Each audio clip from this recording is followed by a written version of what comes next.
라는 동굴 벽화를 여러분이 알고 계시는지요? 1879년 에스파냐 북부에 알타미라라는 동굴에 동굴 벽화가 발견되었는데, 동굴 속에 너무 놀랍게도 음영의 부조가 있으면서 색채까지 입혀지면서 아주 리얼하게 들소와 수소와 양과 그런 동물들의 이 그림들이 집중돼서 그려져 있는 모습을 보았습니다. 동굴 그 껌껌한 속에 이렇게 아름다운 그림이 그려져 있을 거라고 누구도 생각하지 못했을 텐데, 그것을 추적하여 보니 구석기 시대에 사람들이 그려놓은 그런 그림이었습니다. 그런데 색채가 여전히 보존되어 있고 음영법이 나와 있을 뿐만 아니라 인상주의에서 보여주는 점묘법까지 이렇게 표현이 되어 있었다고 해요. 그 점묘법은 점을 많이 찍으면 색깔이 분명하게 보이고, 점을 연하게 찍으면 점차 흐려지는 그런 효과가 있는데, 이런 점묘법과 음영법이 녹아있는 그런 예술 작품같이 보이는 그런 동굴 벽화가 발견되었어요. 여기에서는 어떤 일이 있었냐면, 구석기인들은 그 공포스러운 그 자연, 내가 내 힘으로, 사람의 힘으로 이길 수 없는 그 자연 앞에 떡하니 놓여져 있는데, 이 부족들이 이 공간에서 먹고 살고 생명을 유지하려면 어쨌든 동물을 잡아야 합니다. 그리고 작은 동물이 아니라 들소 같은 큰 동물을 잡아야 하고, 그것을 계속해서 잡아야 하고, 그 동물을 잡아서 구워서 먹을 때는 그 사람들의 생명이 그만큼 유지될 수 있습니다. 그런데 이게 보장된 것이 아니기 때문에, 그리고 들소이고 야생 이런 짐승들을 잡기가 쉬울까요? 최영만인가요? 최영만? 그 왜 막 그 개그맨 이름 모르겠는데, 하여튼 섬에 가가지고 사냥도 하고 야생 열매도 채취하고, 그래서 그날 먹을 것을 준비하는 걸 봤을 때 쉽지 않잖아요. 그리고 이 배는 얼마나 고픈지, 또 얼마나 많은 노동을 하는지, 또 얼마나 많은 자녀들과 이 공동체가 함께 모여 있으니까, 그 껌껌한 동굴에서 뭘 했냐면 불을 켜놓고 아주 리얼하게 매일 볼 수 있는 그 들소와 야생소, 그리고 낙타와 사슴, 양, 그런 것들을 자세하게 눈으로 보았기 때문에, 그 동굴 속에서 그 껌껌한 곳에서 붉은색 염색체 그리고 검은색을 사용해서 그림을 그렸는데요. 진짜 그 야생 소를 아주 리얼하게 그렸습니다. 왜 이 그림을 그렸냐 하면, 그림을 다 그려놓고 남자들이 어느 정도 거리에 떨어져 가지고 멀리에서 화살 쏘는 연습을 하는 거예요. 무엇 때문에 그랬을까요? 정확하게 그 생명을 잡아가지고 우리의 생명을 유지할 수 있는 양식을 제공하기 위해서 남자들이 그 일을 했습니다. 동굴 안에서 회의를 할 뿐만 아니라 이 많은 사람들이 먹고 살려고 이제 활쏘기 연습부터 해서 눈에 보이는 것과 보이지 않는 모든 힘을 사용해가지고 거기에서 의식을 했던 거예요. 그러면서 내일 잡을 들소는 이런 모양이며, 우리가 이렇게 공격하고 들소가 이럴 때는 우리가 이렇게 반격하며 이렇게 힘을 합해서 해야 됩니다 하고 거기에서 회의를 했을 거예요. 그리고 그 회의가 다 만장일치로 합의가 되면 그것을 위해서 열심히 기원했을 거예요. 이렇게 보이지 않는 일, 눈에 이제 실전에 그 들소를 잡기 전에 이 예식들을 치르면서 이 사람들은 온통 마음을 집중해가지고 기도했을 거예요. 내일 꼭 들소를 잡게 해주세요. 내일 꼭 사자를 잡게 해주세요. 우리가 먹을 양식이 있게 해주세요. 그렇게 기도했을 텐데, 실전에 앞서서 이것은 굉장히 집중된, 그리고 실제로 행동으로 이어지는 실제적인 기도였다고 저는 여러 번 되뇌어 생각해 봤어요. 우리가 기도를 하는 것은 보이지 않는 것을 위해서 기도하는 것이 아니라, 보이는 그것을 정확하게 그 목표물을 이루기 위해서 보이지 않는 곳에서 기도하는 거예요. 근데 기도는 보이는 것과 보이지 않는 그 모든 세계를 합하여서 싸움을 하는 거거든요. 영적 싸움을 하는 것이고, 영적으로 이것이 정확히 하나님이 내게 이것을 해주겠다. 그리고 내가 너에게 그 꿈을 주고 그것을 이루겠다. 그렇게 말씀을 해주시고 그 응답을 받았다고 하면 확신의 땅에 거해서 넘어지면 다시 일어나고 엎어져도 다시 일어나고 오뚜기처럼 일어나가지고, 왜냐면 하나님이 응답을 해주셨기 때문에 그 응답을 가지고 가는 사람은 뒤로 넘어져도 다시 그 꿈을 가지고 일어날 수 있습니다. 그래서 얼만큼 마음을 모으고 실제적으로 기도하며 얼마나 집중되어서 계획적으로 기도하고 그것을 꾸준히 긴 시간을 통하여서 가지고 가는지에 따라서 그 기도의 분량과 그 응답의 분량이 우리 눈에 보이고 현실로 나타나서 내게 다가옵니다. 그것이 다가올 때 우리는 잠시도 다른 데를 볼 수 있을까요? 아니요, 하나님이 내게 말씀하신 그것이 내 눈앞에 이루어지는데, 내 현실에서 그대로 이루어지는데 아무도 몰라요. 그 놀라운 비밀을 아무도 몰라요. 내가 하나님 앞에 코랑대고 하나님 앞에 서가지고 하나님이 내게 응답 주신 그것이 이루어지는 것은 너무나 신나는 경험이고, 세상 어느 누구도 알아주지 않아도 내 안에 기쁨이 충만하고 찬양이 넘치고 내 안에 막 웃음이 가득하고 그 소망으로 활짝 피어 있을 것입니다. 그래서 이 말씀을 보니까 한나가 있는 그 상황은 어떤 상황이었냐면, 엘가나라는 남편이, 이 한나는 첫째 마누라였어요.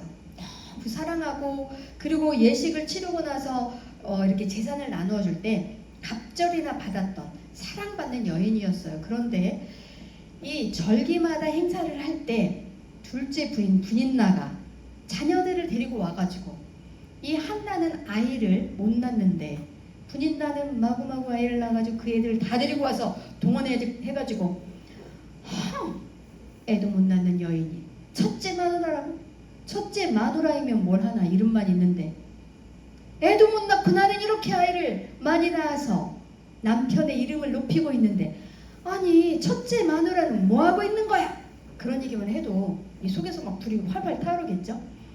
분인나가 그렇게 말을 할 때 처음에는 화도 냈겠고 달래도 보았겠고 부러워도 했겠고 그랬지만, 한나는 어떻게 했냐면 그 다음부터 입을 딱 다물고 눈물을 훔치며, 하나님 이 상황을 보고 계시죠? 하나님 나의 기도를 들으시죠? 하나님 내 마음에 어떤 원한이 있는지 하나님 아시죠? 하나님 언제까지 저를 이렇게 보고만 계실 건가요? 하나님, 마음 깊이 하나님의 이름을 불렀습니다.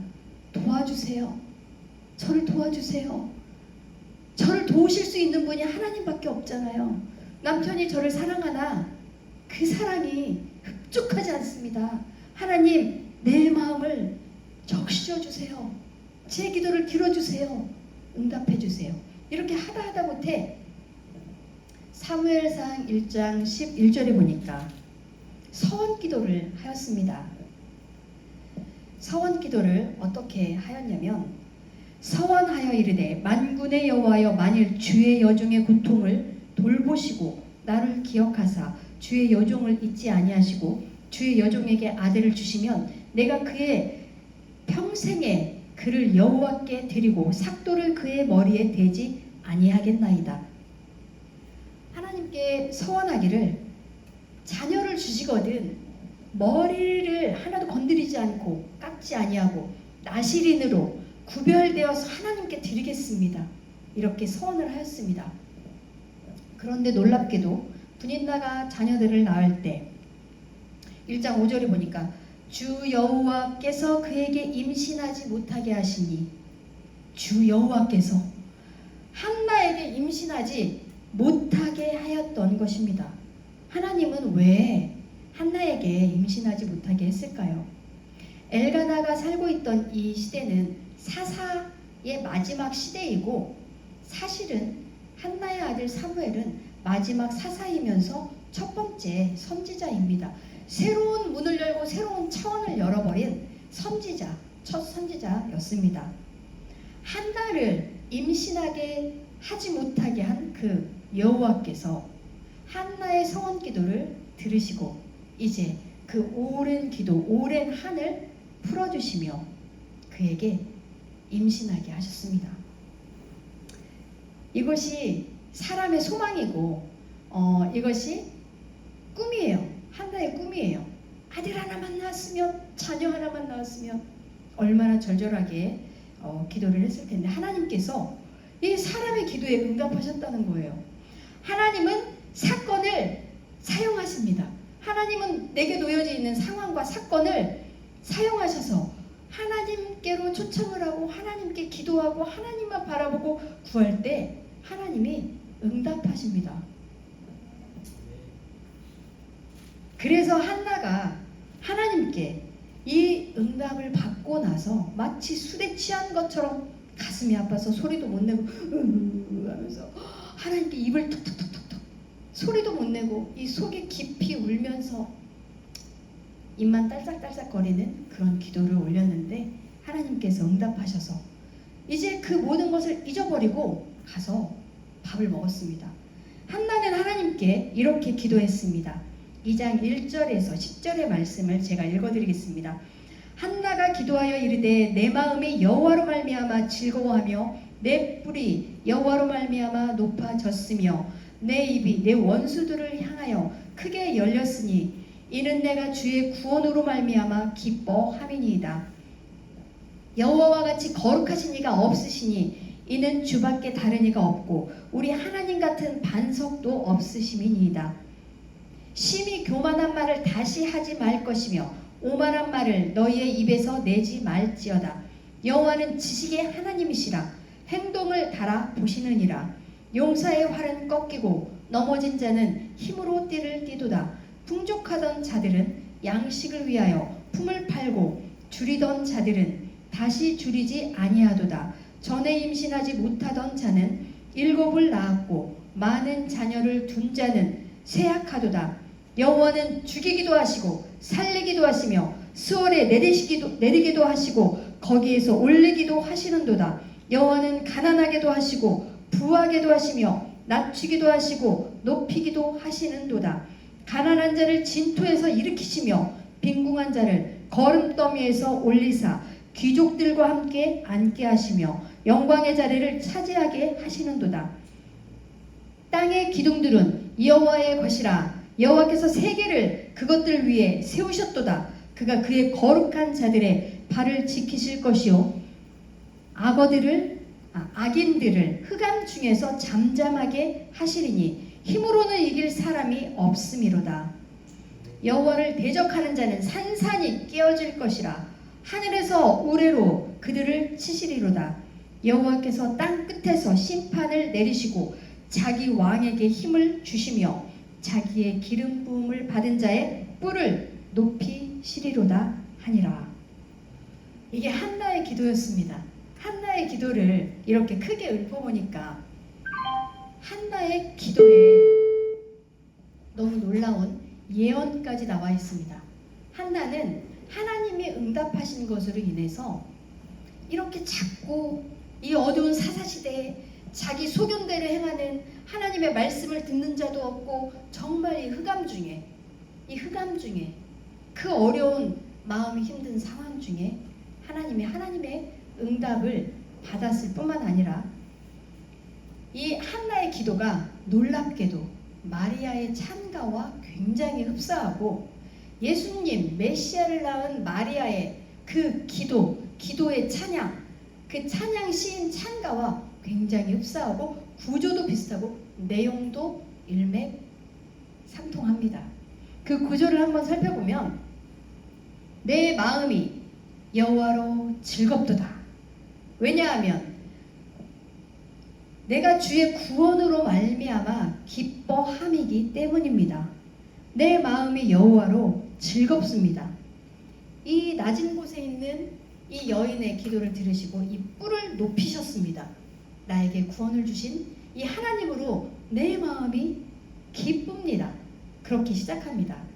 그리고 하나님이 거룩하시고 하나님이 반석이시고 이건 우리도 다 알고 있잖아요.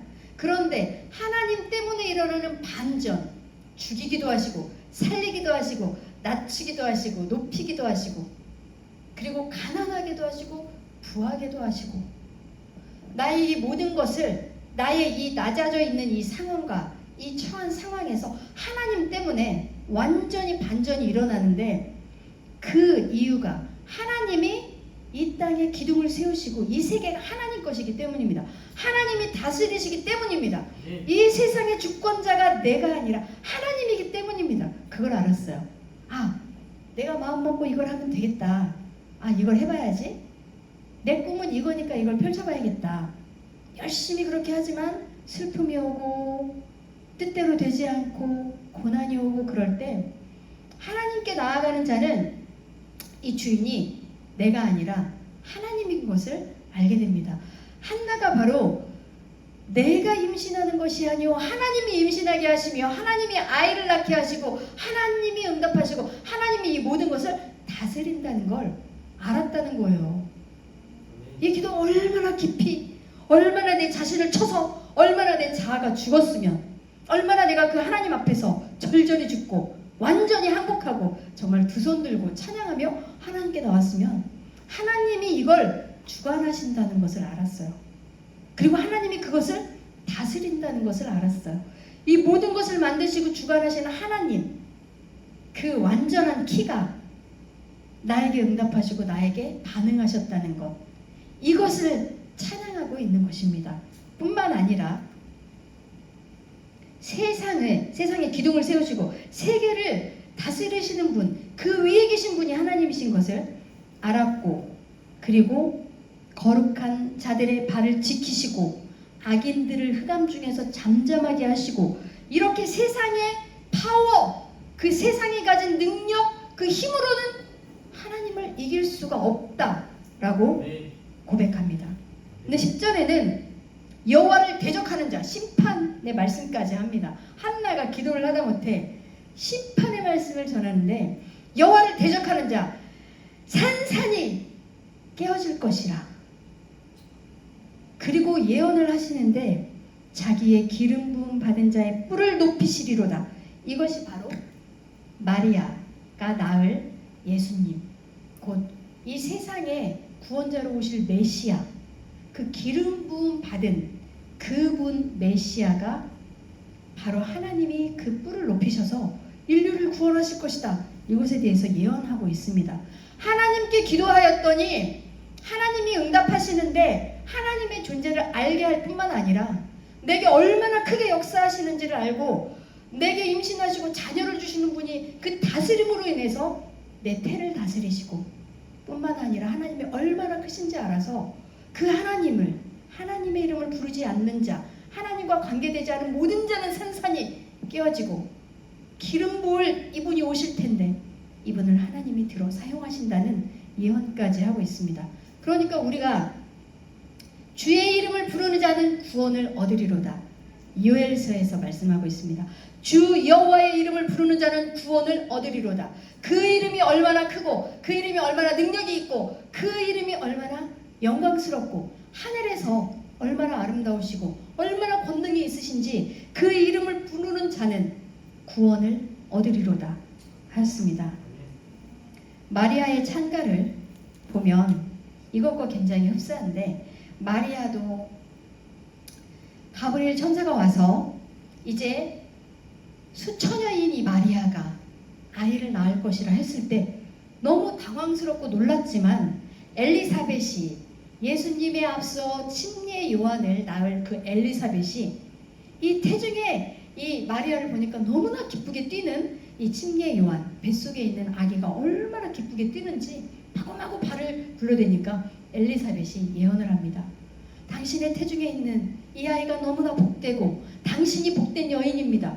그렇게 예언을 하면서 하나님이 주신 그 영적인 마음속에 주신 비전이 같음으로 인하여서 이것이 통하고, 그리고 그것이 마리아가 기도한 그 기도가 이루어지면서 가브리엘 천사가 와서 그것을 전했는데 너무 당황스러워서 예, 주님의 말씀이 제게 이루어질 것입니다. 그랬으나 실제로 가까이 있는 엘리사벳이 같은 상태로 임신하고 같은 아이를 태에 담고 그렇게 예언을 할 때 확증을 가지고 이 마리아가 찬가를 부르는 것입니다. 한나처럼 내 마음이 하나님 내 구주를 기뻐하였습니다. 이렇게 시작합니다. 내 마음이 하나님, 내 구주, 나를 구원하신 하나님이, 그 하나님이 내 마음에 있어 내가 기쁩니다. 이 비천한 여정을 주님께서 돌아보시니 나를 보호하시고 지키시고, 이 하나님, 우리가 다 알고 있는 바로 그 하나님, 그 하나님에 대해서 얘기하면서 51절에서 53절에는 반대 어구를 사용해서 대꾸적으로 하나님의 내용을 펼칩니다. 죽이기도 하시고 살리기도 하시고 낮추기도 하시고 높이시기도 하시는 그 구조를 따라서 마리아 역시 그의 팔로 힘을 보이사 마음이 생각에 교만한 자들을 흩으셨고 권세 있는 자를 그 위에서 내리치셨으며 비천한 자를 높이셨고 줄이는 자를 좋은 것으로 배불리셨으며 부자는 빈손으로 보내셨도다. 이렇게 우리 눈에 힘있고 파워 있고 강하고 권세 있는 이들을 우리 눈에는 참으로 높고 다가가기 어려운 이들로 보이지만, 하늘에서 보시는 하나님께서는 그를 낮추시고 그를 파헤치시고 낮고 빈궁한 이들을 높이시며 평탄케 하시는 하나님이십니다. 우리 눈에 이러할지라도 하나님이 보시는 것은 우리와 다르고, 우리가 이렇게 소원할지라도 하나님이 이루시는 것은 우리의 방법과 다르고, 우리가 이렇게 생각할지라도 하나님이 생각하시는 것은 우리와 다릅니다. 어찌 감히 땅에 있는 자가 하늘에 있는 비밀을 알며 어찌 땅에 있는 자가 하늘에 있는 일을 우리가 수행할 수 있습니까? 하나님이 주시지 아니하면 그것은 이루어지지도 않고 실행되지도 않습니다. 기도하는 이렇게 놀라운 것이 있는데, 우리가 기도하면 처음에는 어린애처럼 응애 그러고 울겠죠. 그러나 이 기도가 발전돼서 다다다다 할렐루야 할렐루야 주여 아멘, 그렇게 점점점 힘을 얻어가면 주님 하고 뱃속에서부터 힘이 나와서 부르는데, 이때 하나님이 영으로 응답하십니다. 내가 생각하지도 못했던 것이 갑자기 생각나고 갑자기 깨달아지면서 내가 보는 시야에서 하나님의 시선을 확 열으시니까 보지 못하던 것을 보면서, 와, 나는 현실적으로 애기 엄마요, 나는 아내, 한 남자의 아내이고 아줌마인데 하나님이 보시는 나는 네가 용서라, 네가 귀하고 아름답다, 네가 하늘의 영광이로다, 내가 너를 축복하고 내가 너를 사용하겠다. 하늘에서는 이렇게 말씀하시는데 내 현실은 이 집구석, 이 방구석, 나를 붙들고 있는 아이들, 하나님 이게 뭔가요? 이 해결할 수 없는 갭은 뭔가요? 그러나 그것이 계속해서 그 꿈이 무너지지 않고 계속해서 갈 때는 점차로 이 바닥에 아무것도 없던 것 같았는데 발판이 생기고 계단이 생기고 하나하나 올라가서 보니까 하나님이 보시게 하신 이 시선이 바로 이것이구나. 나의 것과 다르구나. 나의 생각과 다르고 내가 이루려고 하는 꿈과 다르구나. 내 꿈으로 시작했던 기도가 하나님의 꿈이 내 속에 오고 하나님의 일이 내 안에 펼쳐지고 하나님의 이루심이 나를 통해서 이루어지는 것을 볼 수 있습니다. 한나가 이렇게 기도하였고 연결되어서 마리아가 이렇게 기도했습니다. 그래서 이스라엘을 다스리는 리더인 사무엘이 이 역사 속에 나타났고, 또 이 역사 속에 하늘에 계신 하나님이 메시아로 예수의 이름으로 와서 인생을 살았습니다. 우리는 얼마나 정확하게 우리가 어떻게 살면 되는지 그 모델을 보여주시지 않았습니까? 이 유리밖을 넘어 세상이 쫙 펼쳐져 있는데 우리는 이곳에서 여호와의 이름을 부릅니다. 그 여호와의 이름을 부르는 자에게 구원을 주시는 하나님, 그 이름을 높이며 우리가 찬양하니까 우리가 이 땅에 있지만 우리 삶에 하나님의 나라가 임한 것이 아니겠습니까? 우리가 어린아이처럼 기도하고 모르고 정말 연약하게 흔들리는 것 같고 쟤는 뭐야, 쟤는 뭐하고 있다는 거야, 하나님 이름만 부르고 왜 열심히 안 해, 그렇게 이야기할지라도 귀를 닫고 내가 오직 하나님만 바라보고 그 여호와의 이름을 높이며 그 이름을 부르면 구원이 임한다고 약속하셨습니다. 그래서 흔들리고 연약한 발걸음일지라도 끝까지 그 길을 가면 하나님께서 그것을 이루시고 그 크기와 그 그릇을 만드셔서 거기에 딱 담아주십니다. 왜냐하면 우리는 그릇이고 우리 안에 빛을 담아주시는 그 하나님께서 말씀으로 내게 깨닫게 하시고 말씀으로 내 눈을 열으시며 말씀으로 내 그릇을 단단하게 하시고 내 꿈이 하나님께로 온 것임을 알며 그 꿈이 하나님이 이루어 가시는 것을 알기 때문에 계속해서 걸으며 찬양합니다. 제 개인의 이야기를 해보면 저는 둘째 오빠가 제가 고3 때 하늘나라로 갔는데 아주 슬프게도 이 땅에서 칼을 맞고 죽음을 당하였습니다. 그리고 한 사람을 구하기 위해서 그 자리를 마치 대신하는 것처럼 본인이 가서 죽고 그 죽어야 할 그 학생은 살아났습니다. 학교에서 이런 일이 이루어졌는데 이것이 너무 큰 슬픔이고 너무 파여났기 때문에 이것을 해결하기 위해서 어찌할 바를 모르고 10년을 보내고 그날이 가까운 공포가 두려움이 그 어둠이 그 무거운 것이 나를 누리고 속이고 그리고 그것이 마치 내 삶인 것처럼 그렇게 이어졌습니다. 그런데 하나님의 말씀을 읽고 하나님께 찾아가서 하나님께 갔더니 내가 너를 부르는 방법이었다. 그 죽음이 바로 내가 너를 부르기 위함이다. 너희 어머를 다시 내게로 오게 하기 위해서 나의 부름이었다. 그것을 알게 되었습니다. 그리고 왜 굳이 그렇게 불렀어야 했을까요? 하나님 왜 그렇게 아프게 찢어놓고 아직도 상처가 아물지 않고 있는데 하나님 왜 그렇게 부르셨어요? 너무 아프잖아요. 하나님 가슴이 너무 아프잖아요. 어떻게 이렇게 마음껏 찢어놓으셨나요? 그렇게 하나님께서 부르신 걸 알고 하나님의 말씀을 공부하고 기도하고 그러면서 어느 때에 하나님이 내 안에 꿈을 넣어주셨는데 내가 너에게 꿈을 주었다. 이 꿈을 내가 이루어 주리라. 이 꿈이 너에게 반전을 줄 것이고 그 꿈을 내가 이루었을 때는 네가 나를 찬양하리라. 정말 이사야 61장 3절에 슬픔이 그 슬픔으로 덮여있던 내가 슬픔이 변하여 찬송의 옷이 되게 하셨습니다. 슬픔을 슬픔으로 놔두지 아니하시고 하나하나 설명하면서 말씀으로 주시며 얼마나 애타게 기다리시며 안으시며 돌보시며 지키시며 기다리시고 그렇게 바라고 소망하시는 그 하나님의 사랑이 내게 계속해서 부어졌는데 알지 못하고 하나님은 나를 찢으셨어요. 아파요. 싫어요.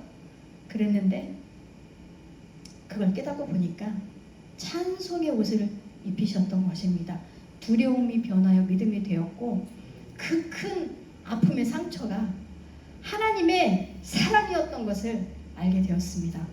아가서 8장 6절에 보면 사랑은 죽음같이 강하고 너는 도장같이 마음에 새겨서 그 사랑을 내 눈을 보고 사랑한다고 말하여라.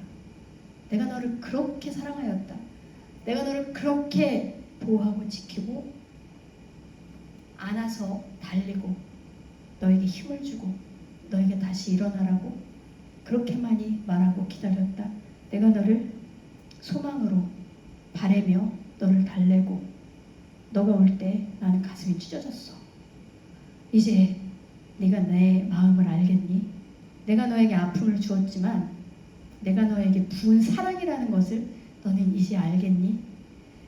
그걸 알고 났을 때 그렇게 아팠던 것이 도저히 그래도 납득이 되지 않았어요. 어떻게 근데 사랑하는데 이렇게 해요, 하나님? 근데 그게 완전히 사랑으로 바뀌었을 때는 사랑의 비가 한없이 내리는데 사랑의 비가 한없이 내려서 완전히 젖었는데 눈을 열고 보니 온통 하나님의 사랑에 그 계시가 파노라마처럼 펼쳐져 있는 거예요. 꽃을 보아도 하늘을 보아도 산을 보아도 사람들을 보아도 이 모든 게 하나님의 사랑인 것을 마구마구 얘기하는 정말 하나님의 사랑의 계시가 온통 펼쳐져 있는 거예요. 그러니까 보는 눈이 바뀌고 그러니까 받아들여지는 내 마음이 바뀌고 내 소망이 바뀌고 하나님이 나를 내 이 정말 무거운 슬픔을 하나님의 찬송의 옷으로 입히셨구나. 하나님의 말씀이 참으로 내 삶에 이루어지는구나. 하나님 하나님의 꿈이 이루어지겠구나. 이것으로 제가 우리 아빠, 우상 숭배하는 아빠를 위해서 기도를 했습니다.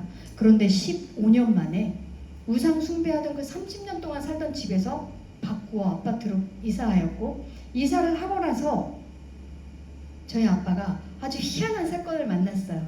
치과에 갔는데 치과에서 시술하는 그 큰 기구, 기다란 것이 목으로 넘어갔어요.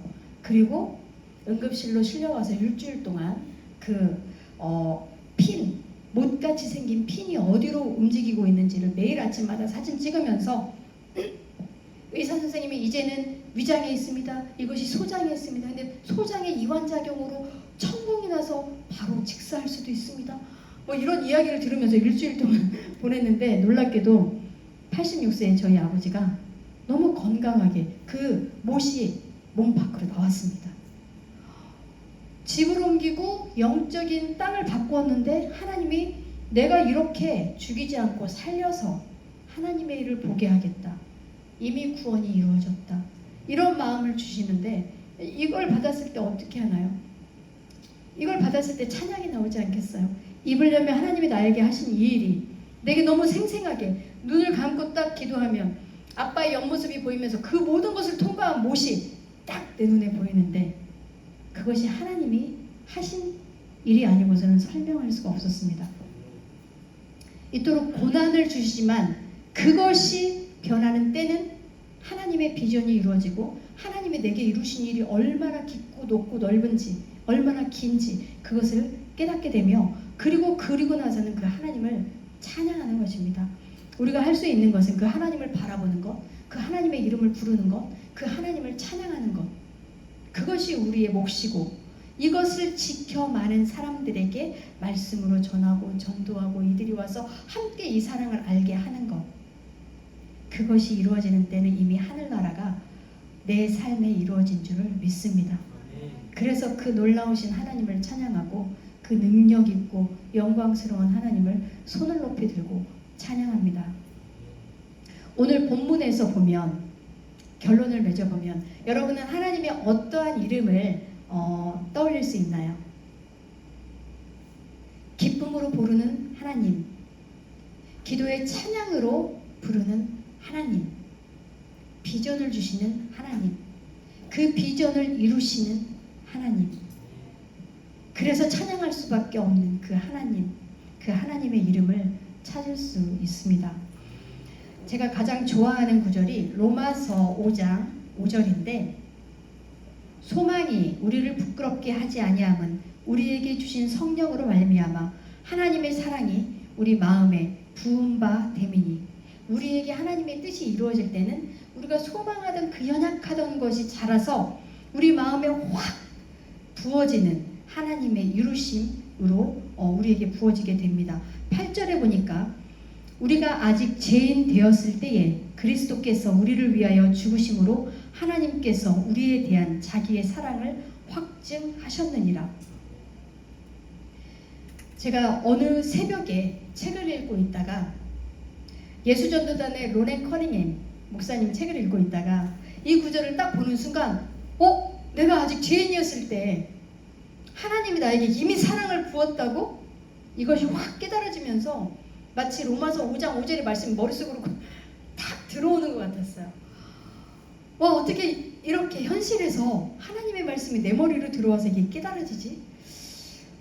내가 죄인 되었을 때 하나님이 이미 창세전부터 계획해서 네가 나의 딸이다. 내가 너를 부르고 내가 너를 사용하겠다. 네가 나의 자녀로 이 땅에서 살아갈 것이다. 내가 그 사랑을 확 마음에 부어버렸다. 죄인이었을 때, 제가 죄인이었을 때 하나님의 사랑을 이미 받았다는 것을 나중에 알았습니다. 그리고 그 하나님의 사랑이 얼마나 큰 반전을 일으키고 또 얼마나 나를 변화시키고 얼마나 나를 가슴 뛰게 하고 얼마나 열정이 생기게 하는지 그 하나님을 기도 가운데서 경험하고 그 하나님을 높여 찬양합니다. 이 하나님을 위하여 이 시간 기도로 마무리하겠습니다. 사랑의 하나님 아버지, 너무나 감사합니다. 이렇게 연약하고 우리가 죄인